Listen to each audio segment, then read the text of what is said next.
October 6th, 1984. A cold autumn night in Hell's Kitchen, Manhattan. Jackie Coonan, the older brother of Westy's boss Jimmy Coonan, walked out of the Skyline Motor Inn on 10th Avenue. He'd been drinking. He'd been talking. He'd been running his mouth to the wrong people for months. A car pulled up. 2 men inside. 4 shots cracked through the night air, tearing into Jackie's chest and head. He hit the pavement face down, blood pooling under the streetlight. Time of death, 11:30 p.m. He was 34 years old. The killers drove off. Nobody saw a thing. Nobody ever does in Hell's Kitchen. Now here's the part that matters. If you've seen the 1990 film State of Grace, with Sean Penn, Gary Oldman, and Ed Harris, you think you already know this story. You think you watched Jackie Flannery die in a hail of bullets at the end, going out like some doomed Irish poet, betrayed by his best friend, dying for a code nobody else respected. You think you saw the truth. You didn't. You saw a lie, a beautiful lie, a lie Hollywood needed to tell, because the real ending was uglier than any audience would accept. This is the story of Jackie Coonan, the real man behind Jackie Flannery. The story of how the Westies actually operated on the west side of Manhattan. The story of Mickey Featherstone, the Vietnam veteran with the 1,000-yard stare who became the most feared enforcer in Hell's Kitchen. And the story of why State of Grace had to rewrite history. Because the real Mickey Featherstone didn't die in a doorway like a tragic hero. He did something far worse in the eyes of every wise guy in New York. He flipped. He talked. He became a rat. And that ending? Audiences would have hated it. So Hollywood killed him on screen instead. But here's what the movie won't tell you. The real story is more brutal, more strategic, and more revealing about how organized crime actually ends. Not in a blaze of glory, in a witness chair, with a microphone, and a federal prosecutor smiling across the room. To understand why State of Grace got it so wrong, you have to understand who these men actually were. Not the characters, the men. Hell's Kitchen in the 1970s was a different country. 40 square blocks on the west side of Manhattan, bordered by 34th Street to the south, 59th Street to the north, 8th Avenue to the east, and the Hudson River to the west. Irish working class, tenements, longshoremen bars, Catholic churches on every other corner, and running through the middle of it like a vein of poison, the West Side Irish Mob. The crew, the newspapers would later call the Westies. James Coonan, born in 1946, grew up on West 43rd Street. Frankie Flannery in the movie. In real life, Jimmy Coonan. Charming when he wanted to be. Religious. Went to Mass on Sundays. Coached his kids' Little League team. And underneath it all, a sociopath with a meat hook for a soul. Then there was Mickey Featherstone. Born Francis Thomas Featherstone in 1949, the youngest of 7 kids, raised on West 56th Street. Scrawny kid, skinny, nervous. The runt of the block. He enlisted in the Army at 17, lying about his age. He came home in 1970 with a Purple Heart, a Bronze Star, and a head full of demons that would never quiet down. Featherstone came back to Hell's Kitchen and immediately started killing people. The first one was in 1970, a bartender named Linwood Willis at the Sunbright Bar on 48th Street and 10th Avenue. Mickey thought the man had insulted him. He pulled a .45 and shot him in the face. He was 19 years old. He beat the case on an insanity defense. The Vietnam thing, the shell shock. The doctors said he wasn't responsible. He walked out of Bellevue 18 months later and went right back to the neighborhood. That's the man Sean Penn played in State of Grace, reimagined as Jackie Flannery, the volatile, loyal, doomed enforcer with 1 foot in the old neighborhood and 1 foot in the grave. But here's what the movie hid. The real Mickey Featherstone didn't die. He survived. And what he did to survive is the part Hollywood couldn't film. Now here's where it gets interesting. The real Jackie. Not the character. The actual man. Jackie Coonan. Jimmy's older brother. He wasn't a sympathetic figure. He wasn't a tragic hero.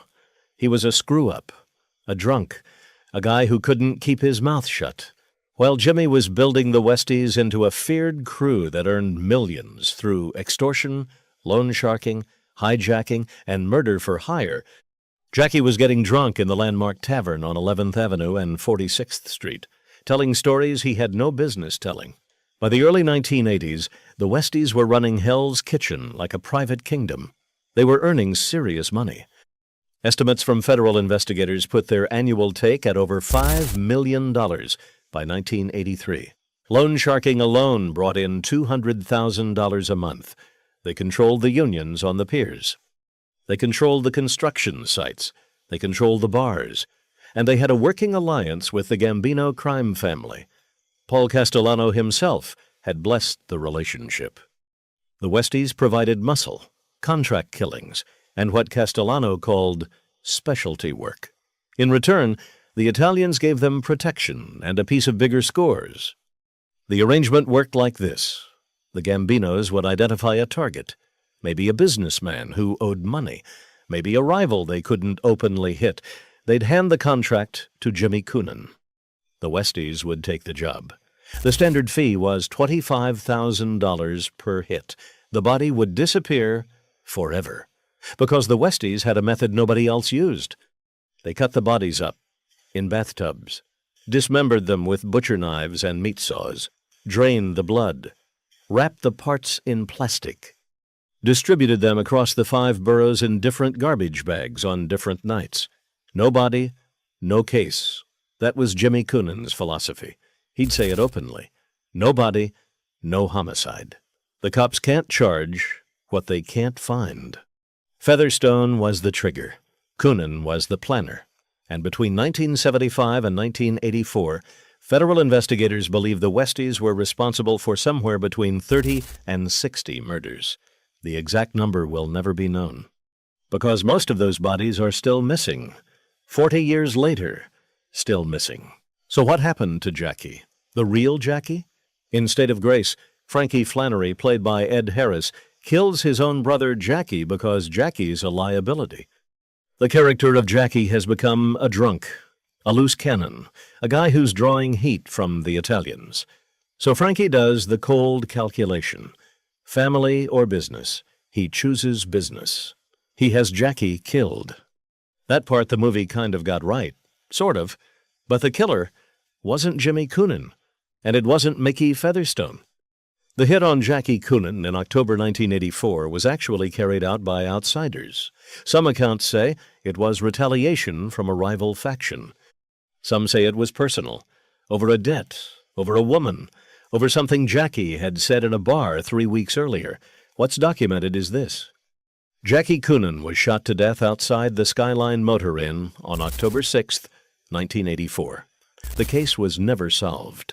Nobody was ever charged. And Jimmy Coonan, his own brother, didn't seem particularly upset about it. Some say Jimmy ordered it himself. Some say he simply didn't object when others wanted it done. The accounts vary on this. What's known is that Jackie's death was convenient for Jimmy. It removed a liability. And in the world of the Westies, convenient deaths weren't accidents. Now here's where the real story diverges from the movie in a way Hollywood couldn't show. Because Mickey Featherstone, the real man, started cracking long before any of this. He'd been arrested again in 1979 for the murder of a man named Mickey Spillane, the old boss. Then again in 1980 for an attempted murder. He beat both cases. He kept killing. But the pressure was building. Featherstone was using cocaine heavily. By 1984, he was paranoid, erratic, drinking himself into blackouts. His wife, Sissy, a tough Hell's Kitchen woman who'd grown up on the same blocks, watched him deteriorate. They had 2 kids. He loved those kids. He'd come home from a hit and play with them on the floor of their apartment on 46th Street like nothing had happened. That was the contradiction at the heart of Mickey Featherstone. He was a stone-cold killer who genuinely loved his children. Then came the betrayal that changed everything. In 1985, Featherstone was charged with the murder of a man named Michael Holley, killed at 43rd Street and 10th Avenue. The problem was, Mickey didn't do it. He had an alibi. He was somewhere else. But the witnesses identified him. They picked him out of a lineup. They testified against him in court.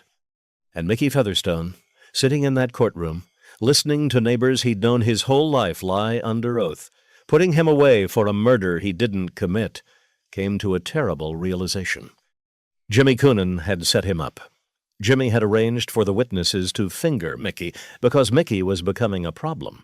Mickey was unstable. Mickey knew too much. Mickey was the only man in the Westies with the standing and the ruthlessness to challenge Jimmy himself. So Jimmy decided to take him off the board. Featherstone was convicted in 1986, sentenced to 25 years to life, sent to Attica. And there, in a cinder-block cell, he made the decision that would destroy the Westies forever. He flipped. He reached out to the FBI through his wife, Sissy.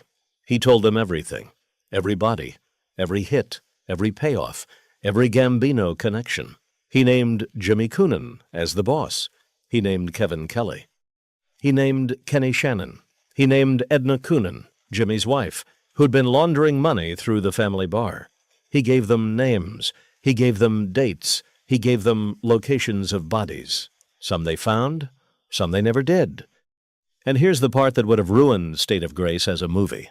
Mickey Featherstone, the man Sean Penn made into a tragic hero on screen, became one of the most effective government witnesses in the history of organized crime in New York, bigger than Henry Hill in some ways. He testified at the Westies RICO trial in 1988. He sat on that stand for weeks. He looked Jimmy Coonan in the eye and described in detail how they cut up bodies in bathtubs, how they killed Ruby Stein, the loan shark, in 1977 and dismembered him, how they killed Patty Dugan and put his head in a freezer, how they killed Vincent Leone, how they killed and they killed and they killed. The trial lasted 4 months. Jimmy Coonan was convicted on March 16, 1988. He got 75 years. Kevin Kelly got 60 years. Kenny Shannon got 40 years. Edna Coonan got 15. The Westies, as an organization, ceased to exist that day. The crew that had ruled Hell's Kitchen for 15 years was wiped off the map by the testimony of one man, Mickey Featherstone. And then Mickey disappeared. Witness protection. New name. New city. New life. He's still alive today, somewhere in America, an old man in his 70s, living quietly, watching his grandchildren grow up. The man who killed at least 8 people that the FBI knows about, probably more. The man who became the most feared enforcer in Hell's Kitchen. The man whose memoir, written with T.J. English in 1990, would become the basis for State of Grace, never living long enough to see the movie betray his actual story. So why did the movie change it? Why did Hollywood kill Mickey Featherstone on screen, in a doorway, full of bullets, going out like a tragic Irish hero? Here's the truth. Audiences won't accept a rat as a protagonist. They never have. They never will. Look at every mob movie ever made. The informant is always the villain or the side character. The hero either dies fighting or goes to prison defiant. He never sits on a witness stand. He never wears a wire. He never testifies against his brothers. Because the audience needs to believe in the code. The audience needs to believe that loyalty meant something. That these men, however violent and corrupt, at least had honor among themselves. That's the romance of the gangster film. That's why we keep watching. We want to believe in the code, even when we know it's a lie. State of Grace was made in 1990. The screenwriter, Dennis McIntyre, the director, Phil Jonu, the studio executives at Orion Pictures. They all knew the real story. They all knew Mickey Featherstone was a government witness. They all knew Jimmy Coonan was rotting in federal prison because of him. But they couldn't film that. They couldn't ask Sean Penn to play a rat. They couldn't ask audiences to root for an informant. So they killed him on screen. They gave him the doorway, the bullets, the slow-motion descent, the cinematic dignity of dying for the neighborhood. They turned him into the thing he never was. A man who died by the code instead of breaking it. And the real Jackie Coonan, the drunk older brother, shot dead outside a motor inn in 1984, they turned him into Jackie Flannery, Sean Penn's character. The doomed soul of the neighborhood. They merged him with Featherstone. They gave him Featherstone's death, but with Jackie's name and Jackie's neighborhood loyalty, it was a Frankenstein creation. Two men stitched together to make a hero who never existed. Jimmy Coonan, played by Gary Oldman as Frankie Flannery, also got rewritten. The movie shows him killing his own brother in a fit of cold pragmatism. The real Jimmy never killed Jackie. He may have allowed it, he may have known about it, but he didn't pull the trigger. The real Jimmy is still alive, in his late 70s, still in federal prison, still refusing to cooperate, still nursing a hatred of Mickey Featherstone that has lasted nearly 40 years now.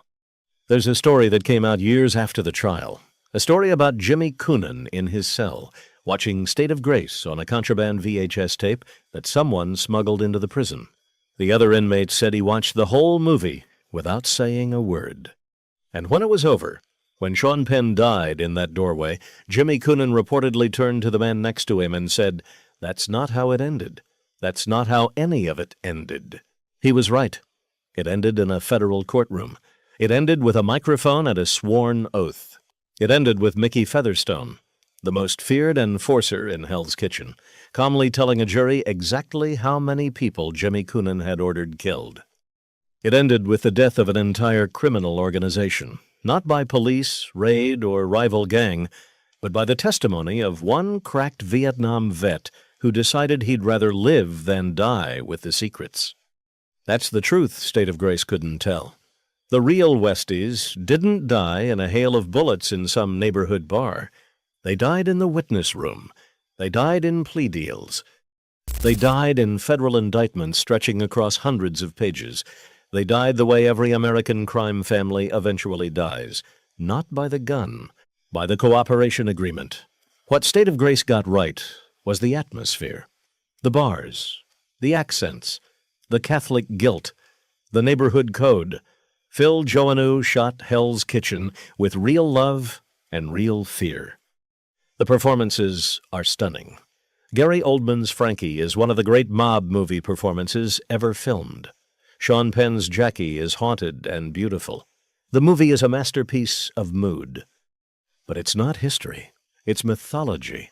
It's the Hell's Kitchen audiences wanted to believe in, not the one that actually existed. The real Hell's Kitchen had no honor. It had bathtubs full of dismembered bodies and loan sharks who broke kneecaps over $100 debts. It had a crew that murdered its own and called it business. And it had one man, Mickey Featherstone, who looked at all of it and decided he'd rather betray every code he'd ever sworn to than die for a lie. He's still out there, the real Jackie of the movie, living somewhere in Middle America, an old man with grandchildren who probably don't know what their grandfather did. A man who killed without remorse for 15 years, and then cooperated without hesitation when his own crew turned on him. He didn't die in a doorway.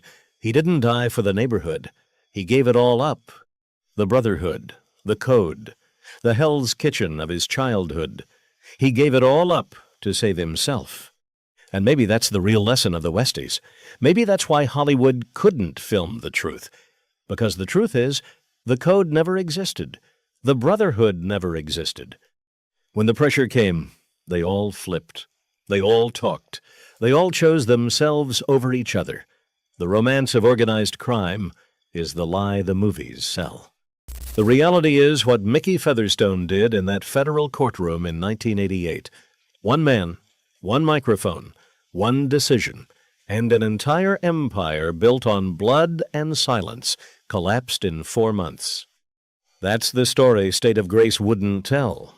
That's the ending the audience would have hated. So Hollywood killed Mickey Featherstone on screen instead, gave him the doorway, the bullets, the dignity, and let the real man slip into witness protection and live out his days in peace, knowing he'd outsmarted them all, including, in the end, the movie makers who tried to bury his real story under a beautiful lie. If you found this story fascinating, hit subscribe. We drop a new mob documentary every week. Drop a comment. What mafia figures should we cover next?